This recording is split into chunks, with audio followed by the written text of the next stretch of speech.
Well, welcome to Bar Science. I had a friend send me a video that was talking about a TikTok video where if you use a milk frother for about 30 seconds in your tequila, you can make it smoother. By the way, thank you, Bartley. I looked into it, and apparently what it does is it oxidizes the tequila. So this is a well-known practice in red wine. It's been used for years and many, many years, and it should work with alcohol as well.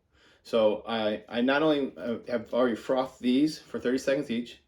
These ones I poured about 3 hours ago, almost like a decanter style of oxidation. And then I'm gonna do a fresh pour of these to compare against. So I chose for my first a nice tequila. I'm gonna use 3/4 ounce for each one, just so everything was a standard. So this tequila itself, just what you expect, a little bit of a sharp bite, but very exactly what you expect. So let's try the froth now. That one does. It does have a it's that bite that for tequila. It's actually an intro bite to me. That very salty kick. It's missing. Now let's see what leaving it out for a couple hours does.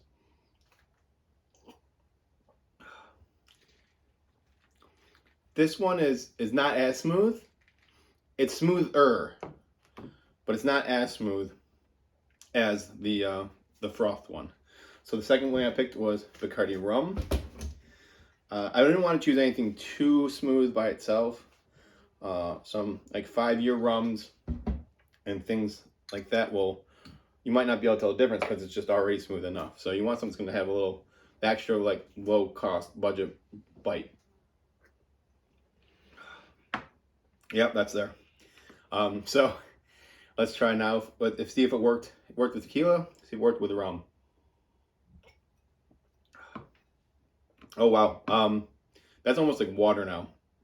I did read that you can also over oxidize, so I'm wondering if because rum by itself is very just cane sugar, like with vodka, that it is actually going to over oxidize by 30 seconds. Maybe it's something you only need to do 15 seconds. Let's see how leaving it out did. Yep, again, this is in between. This one is actually how I'd want it if I was going to have it like on ice. So if you still want to taste the rum, you definitely want to don't do the milk frothing for 30 seconds. You're going to make it so that you can dump it in any drink and you can't taste it. However, if you're a vodka fan, you don't have vodka, you really don't like taste of alcohol, get a milk frother out, hit for 30 seconds, throw that in your drink. It's a rum drink, but you still won't be able to taste it. The third one I picked, I did that last on purpose, was Penelope Barrel Strength.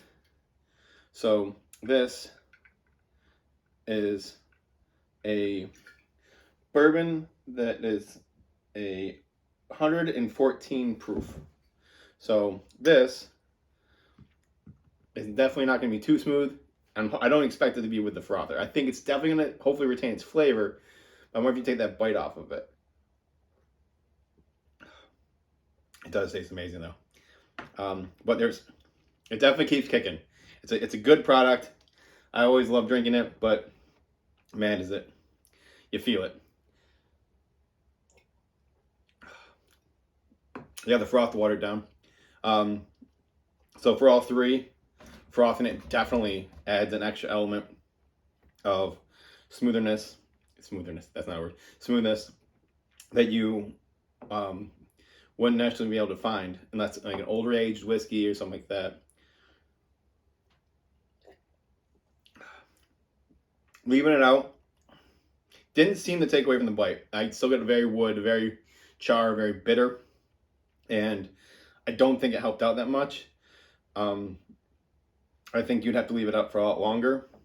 Leaving alcohol out, I used to think the alcohol would evaporate. Turns out I was wrong. It will evaporate. It depends on air pressure and stuff like that, and your atmosphere. But it doesn't go down very fast. It goes down. You'd have to take probably about 12 to 14 to 16 hours before you really hit anything you notice. So one thing I did want to try last, and I'm going to do it with tequila because I used separate, so there was no cross-contamination as well. For aeration, I'm going to try a dry shake. So no ice, no nothing. I'm just going to take it. I'm just going to shake it up, introducing those molecules into the air, into the tequila. And this should hopefully be just like the frother. So if you can't find a frother, don't want to spend it or whatever, you can just put it in a glass and shake it. Another way to kind of do this in long term, this is what a lot of people used to do, is the decanter. If you take a decanter, throw it in a little bit so it mixes the air, it will definitely help as well and get a lot of that oxidation, take that bite off. So if you have really good whiskey, it just kicks a little bit, throw it in a decanter, it should help out. Let's see if this helped out at all. So I just might remind myself after that good bourbon. Let's see if the tequila still has that with an open air shake for oxidation. Ooh. All right, after bourbon, woo! And it's not as good of a taste. But let's see. Didn't take much off. It's less, but even leaving it out for 3 hours is still better than dry shaking it. That was an experiment I was trying. Did not work. But I know that if you have something you want to drink straight, frother does work for all of them. So if you're wondering, there's your answer.